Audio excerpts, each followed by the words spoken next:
So I have a story to tell from the 25th anniversary in 1997.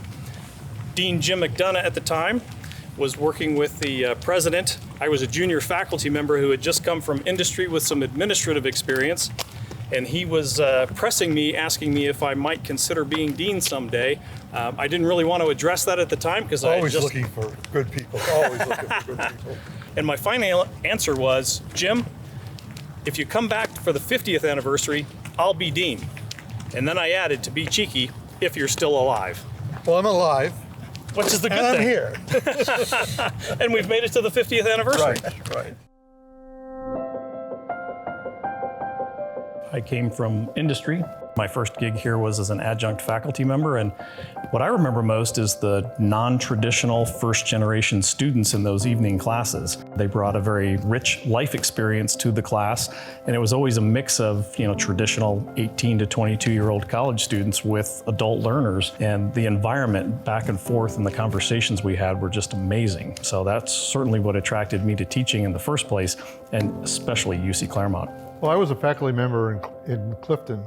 I was very much taken by the fact that my origin in Clifton was as a teaching faculty member, and that had changed dramatically as research began to become the primary driving factor. When I came out to Claremont, it was all about teaching, and I really, really loved that fit for me. It was like coming home. I like what you're saying, Jim, because I noticed right away the student-centered focus. The classrooms were small in size, and faculty and staff were interacting with the students, not trying to avoid them. And that's one of the guideposts of good teaching.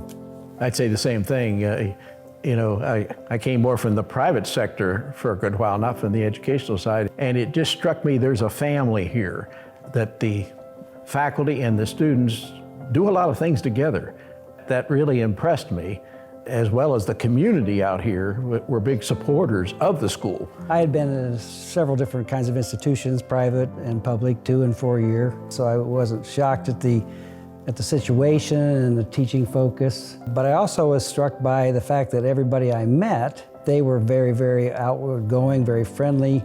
Really, I felt very comfortable from the moment I stepped on campus. And actually, I have not been here but a couple times since I left. I had the same feeling stepping on the campus today, to be honest with you. UC Claremont provides the best value in higher education with the personal attention, small class size, and yet at an affordable price. A key to that is many of the scholarships that our college and development officers have been able to establish for our students, including many that are endowed. And then facilities and equipment also growing that way. At the end of my days, if somebody were to say, what did you have to work the hardest at to accomplish?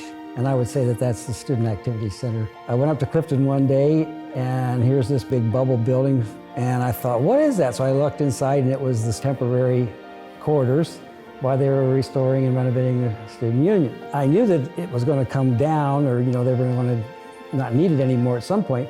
And so I hatched this idea, and if it hadn't been for the change at the president's level at UC, it would have never happened. But President Zempfer came in. We went to campus for commencement. I looked in, and it was being demolished. And I realized that, it's now or never. I got my 30-second elevator talk with her on Monday morning.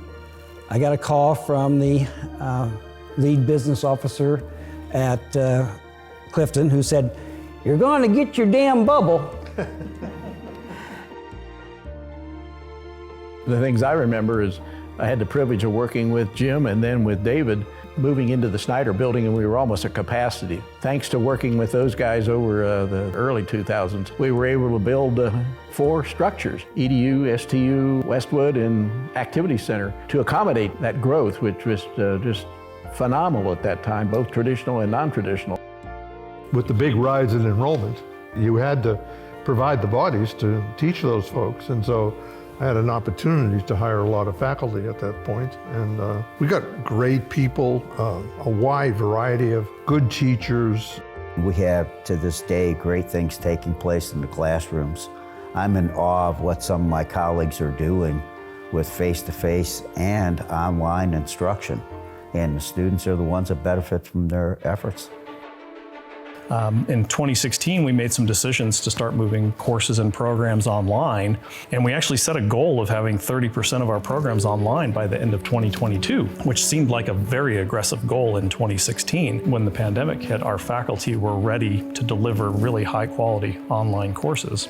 We now have rooms on campus called high flex classrooms, where we can have an in-person class that's synchronous at a given time, but we can also welcome people in online. Up to and including in a biology lab, they can look inside a microscope that's inside the classroom. So I think we're ready, hopefully, for the next 50 years. We need to be flexible and need to make sure we're adapting. Moving to remote work.